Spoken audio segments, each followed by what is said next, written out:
Hey, welcome to HR Famous, brought to you by Kinetics, the leading RPO recruiting firm for growth companies. Named by HRO Today as the top midsize RPO provider, Kinetics uses its unique skill-based recruiter model to deliver on RPO engagements, allowing them to customize scope to meet your unique hiring needs. If you have recruiting challenges and want to consider RPO as a solution, give Kinetics a call. Find them online at kineticshr.com. HR Famous is also brought to you by HRU Tech, a contingent staffing firm specializing in engineering, IT, and technically related placements across multiple industries. If you're looking for technical talent or searching for a career, look no further than HRU Tech. Find them online at hrutech.com and call them today.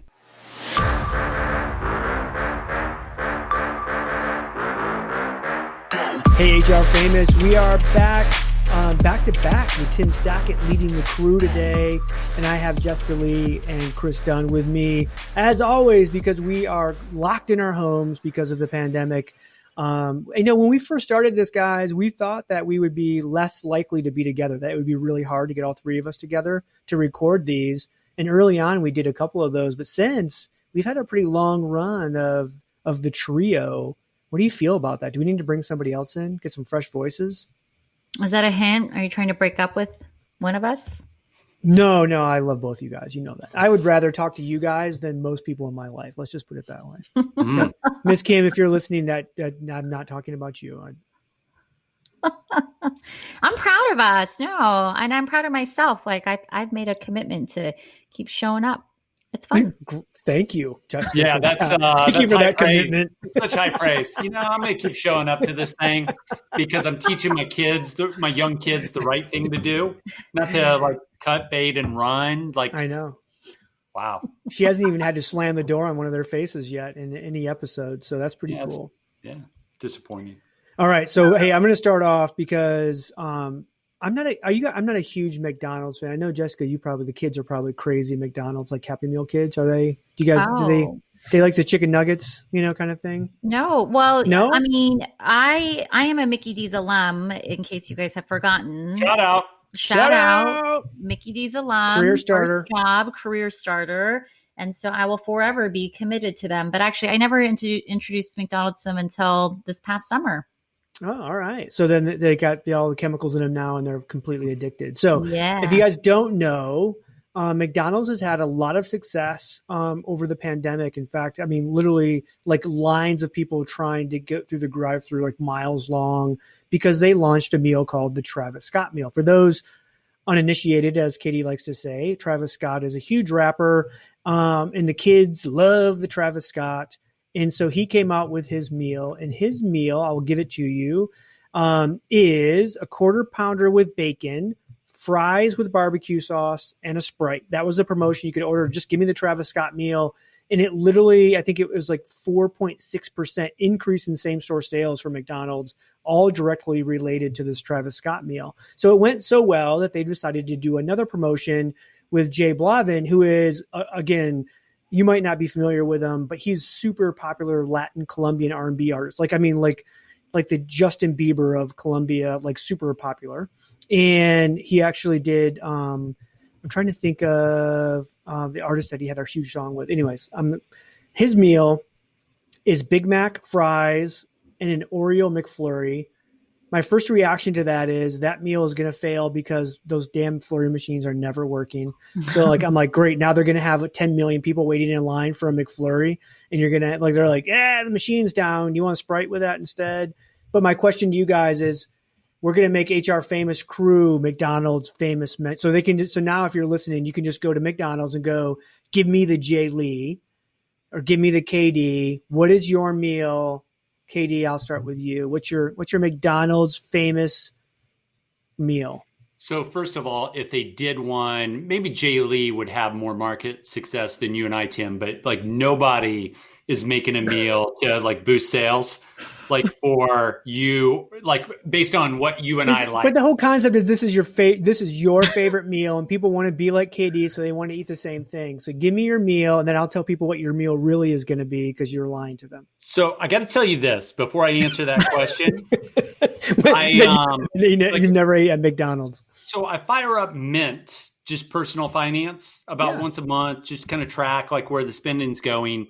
And my boys like share the same credit card for like fast food like buys. It's easier than like trying to give them cash. I mean, what is this, 1980? Yeah. So they have their own credit card. And it's interesting because I saw like all of a sudden McDonald's like started appearing. I bet if I go back, that's going to coincide with Travis Scott. So what a great play. So mine would be JLee, and then I'll throw it to you, or if Tim wants to come in and challenge me, mine would be some type of base protein, maybe double hamburger, and you throw a couple of chicken McNuggets on top of that. Wow. No onions, like ketchup and mustard. No and bun. Away you go. It's going to be the hot seller. This is really going to take off. The hamburger patties are his bun. So you have two. Oh, so you're putting the chicken nuggets in between the hamburger patties, Katie? Yeah. Now, I hadn't thought about that. But I like it. You like it. I do like it. I do like it. What do I do? What's your side? No fries. Just give me like a bunch of protein and only give me half the bun, JLee. Because what I like to do is I like to get it. I like to fold it over. Boom. Away we go. Like, no hunger for the next 4 hours. In a Diet Coke, in a large Diet Coke. No ice. No ice. Okay. that KD meal is going to be flying off the shelf. And I'll say he was honest, because I would have said it would be KD's meal would have been, I want 2 chicken breasts grilled. Not bad. Yeah, not bad. 2 chicken breasts grilled, just wrapped in a wrapper so he doesn't get his hands dirty, but he can kind of eat them with some kind of side salad and then a large Diet Coke. That would have been my KD meal, because he likes to stay trim. Otherwise, his wife will leave him. JLee, what's yours? It's so uninspiring, all that chicken breast in a wrapper. Wait till you hear mine. Oh, I would have to give a throwback to my start at McDonald's as a birthday party hostess. And what I think people don't realize is how delicious the birthday party cakes are if you have a birthday party at a McDonald's. So my meal would have chicken nuggets, probably a 4-piece. It'd have a slice of McDonald's birthday cake. And the thing that I would also include, though, is a side of pickles that are typically in a hamburger or cheeseburger, because I think a pickle on top of a chicken nugget dipped in some sauce would be delicious.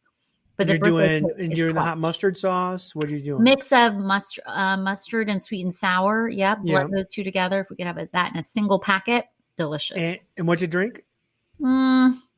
I don't know. The thing is, I don't like fountain soda. So water, bottle of water, Dasani. Yeah, bottle of Dasani. Man, that's a great JLee meal right there. Like, that's a lot of uniqueness. So I will tell you, mine's pretty. I would do, like, have you ever had a double cheeseburger from McDonald's? Yeah. So the thing about a double cheeseburger at McDonald's is when you open it, the bottom bun is usually soaked with grease. Like, it's literally soaked like a sponge. They're so greasy, it's crazy. But you can. So I like 2 of those. I like, how they have the 2 cheeseburger meal. I'm going to do the 2 double cheeseburger meal, large fry, Diet Coke, extra ice. But I'm going to do 2 Diet Cokes, extra ice, because the extra ice doesn't give me enough Diet Coke, but I love it, the mixture of extra ice and the Diet Coke. So that's my meal. And the 2 cheeseburgers is going to stop my heart, but that one will sell way better than KD's. All right. Totally. I'm so fascinated by like why that actually sells more, because people go, give me the Travis Scott meal. Okay. I love the celeb partnership there. That's brilliant. It is. What do you think Travis Scott makes off that? Well, gosh, I mean, they think about what if they gave him a quarter per meal sold. Oh, like he just made freaking $10 million. Like, it's crazy. I'm sure I think it had to be a single payment, right? Like, hey, we'll give you $1 million. You're going to do some commercials, and then bam, it's just flat. Now, I'm guessing every other star from then is going to go, I want a piece of the action, because I think my meal is going to be bigger, than somebody else's. Who do you think would be think about all those current celebrities, who would be the biggest celebrity collab they could do right now to sell the most meals? A Kardashian, of course. Ooh. Helps with I the bet curves. their meals would be probably gross, or just not non-existent. All right, we're going to move. So I got a great piece of research from Oracle in their HCM crew. And so it was from their AI at work, but what it was about was it was data showing that they had 82% of people believe that robots or bots, chatbots, AI bots can support their mental health better than humans. And so I'll go back through and I'll give you a little bit more of the context around some of this. So basically 78% of workers say 2020 negatively has impacted their mental health. We all would agree with that. 76 believe mental health should be a priority for employers. I don't think we would, think that that's actually the case. And then 68% of employers are turning to technology to help, and would prefer, we would prefer to talk to a bot versus their manager. Now, what kind of technology is that? It's technologies like meditation apps, sleep apps, stuff like that. Here's my thing is that I just can't believe that 82% of people actually came out and said, nope, I would rather talk to a bot than to a real person that could help me mentally for my mental health. You guys, I'm calling BS on that entire thing, but obviously the data doesn't lie. This was also another pretty big sample. Does this also take a hit to the EAPs that we're used to out there? Jessica, I'll start with you. So I actually believe it. But the condition is the 82% of people who believe bots can support them. You have to have tried one of these pieces of technology in order to believe it. So that's if you've tried it, then you could vouch for it and say that it works. And I'll use myself as an example. Like during this pandemic period, I started finally meditating, and I was not a believer in it. Like I thought the mindfulness was like total BS, but I got to where I was so stressed out and I was drinking too much wine. And I was like, I need to do something else. And I am a believer in mindfulness and meditation. And I think that it is extremely helpful. I believe it. So that TikTok meditation app that you're doing was working really well. Because I know you're at 3 hours a night on TikTok. That's not meditation. That's like brain candy. No, those are two separate things, but equally as effective in providing some kind of release. Yeah, no, so I downloaded Headspace and I do it every day. And I'm telling you, the different sessions that I have done to relieve stress, anxiety, provide more focus, I'm all in. I do. I really want to. I myself have tried that. I've tried to sit down for 10 minutes and do the Headspace stuff or whatever, and I can't shut my mind off. I do floats for an hour, and that definitely can get me to that place where I can shut my mind off. That's a little bit different than that. KD, 82% believe you can't help them, but a bot can. What's your reaction? Hello, I'm Ruth Thomas, host of Comp and Coffee, where we break down what's next in the world of compensation management. From pay transparency to performance alignment, we explore how businesses are rethinking compensation to drive impact, equity, and growth. So if you're shaping the future of pay at your organization, grab a cup and tune in. Listen on the Work Defined Podcast Network. Well, I've downloaded Headspace. I think that's the only app I've downloaded. I think it got open twice. So I'm a big believer in the big ass 5 mile run. Yes, you are. Just to clear your head. You've been on those runs with me, Tim. I think just once. Just once. That's all it took. So I think, first of all, I believe it. I believe that our addiction to technology and really having a supercomputer in our hands has really made us super comfortable with that device and what it can provide to us. The other thing, who among us has not been disappointed by multiple people that at one time you thought you were fairly close to? So I think life in general tells us we're going to be disappointed in people. The phone, the smartphone rarely disappoints. We know what we're going to get out of it. And to the extent that, here's what I would ask. If you think about the docs like Social Dilemma talking about addiction, I wonder, Tim, if the mindfulness apps, why they're helping us with things like meditation, et cetera, are they actually adding to that addiction? What a there it is. Oh, there it is. Be. So another piece of this Oracle study was 75% say AI has improved their mental health by helping them at work, providing info like automating tasks, reducing stress, blah, blah, blah. It kind of goes in congruence to what we believe AI, when we talk about people going, wait a minute, I don't want AI in my workforce or my workplace because I'm going to lose my job. But at the same time, we know it reduces the amount of actual like busy work and crap like that. So it is helping us become better workers. But is there that fine line where all of a sudden we go, oh, wait a minute, the bots are taking over my job. I don't want to do that. JLee, I know you've run into this in TikTok as you're scrolling through 5,000 videos, the Calm, the one that does the Calm. Mm-hmm. Yeah. I mean, so the people that don't know Calm, if you ever been on TikTok, they have like little videos, and it's supposed to help you sleep. And there's a lot of people using it, and it kind of goes like, Katie, they kind of do the professional voiceover thing and be like, "Hi everybody, today on Calm, we're going to talk about," and it's like this really, and the voices though are perfect. Like when you hear the voice, you're like, "Oh my God, I'm totally just like," you're melting into that voice. And it's usually a female voice, or at least the algorithm on TikTok is giving me female voices. I don't know if it gives you that, JLee. I'm always like shocked by that from that standpoint.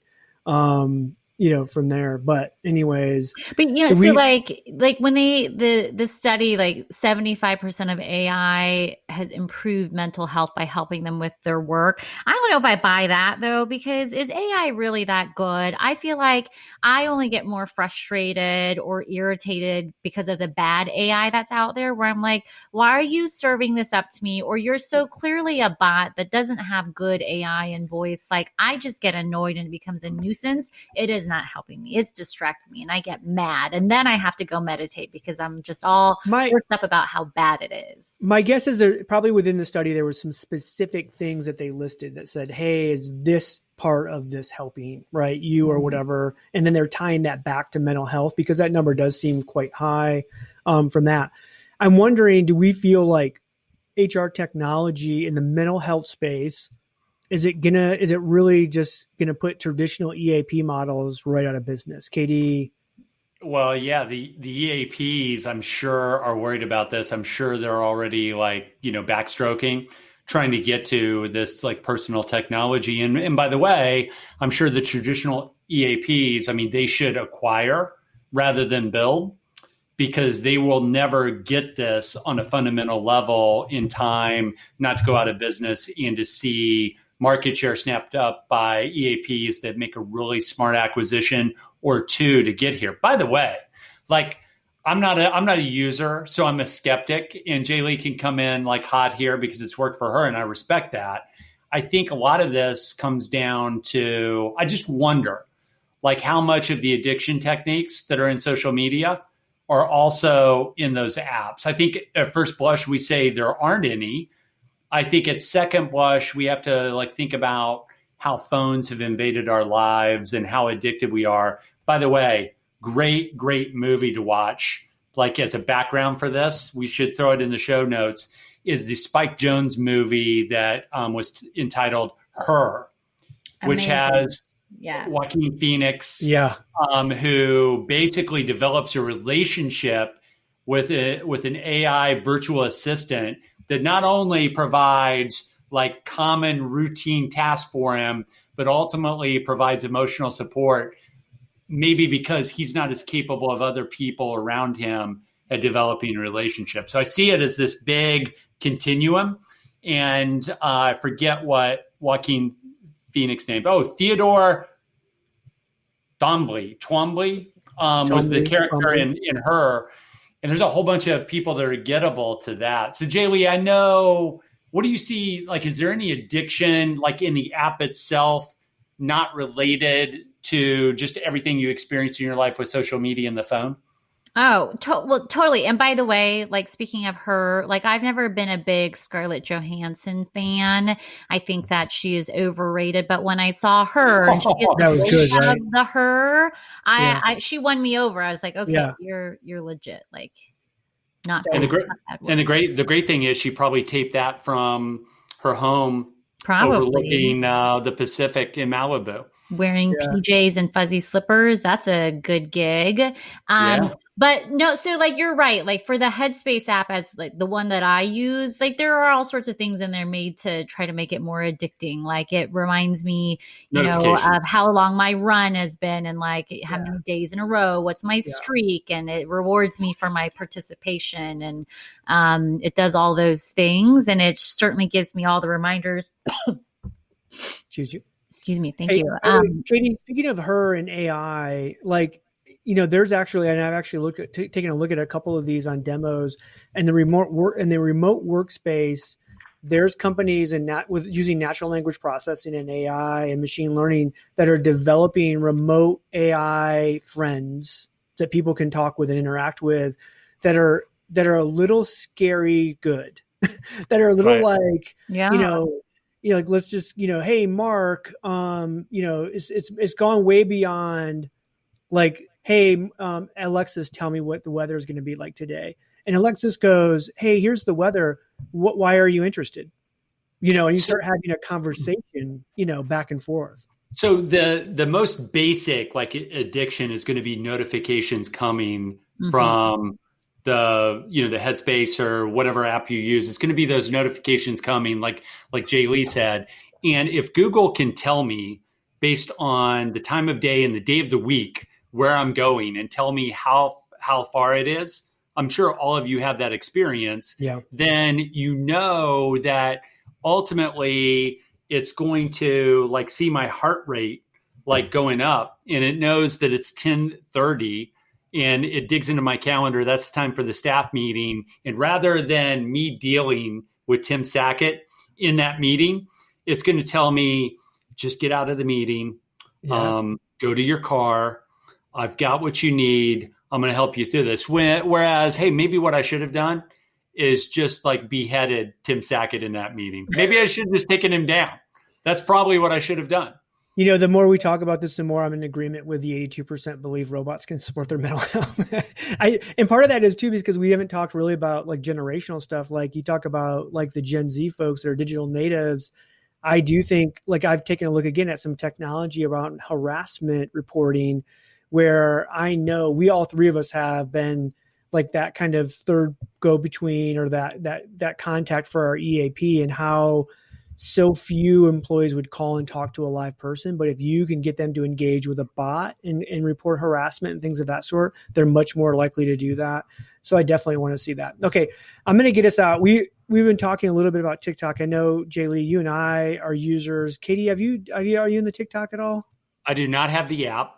And that's not a political statement. My aggregation and my curation, if you will, is I just wait for Tim Sackett to text me TikToks that I need to know about. So it's JLee, perfect.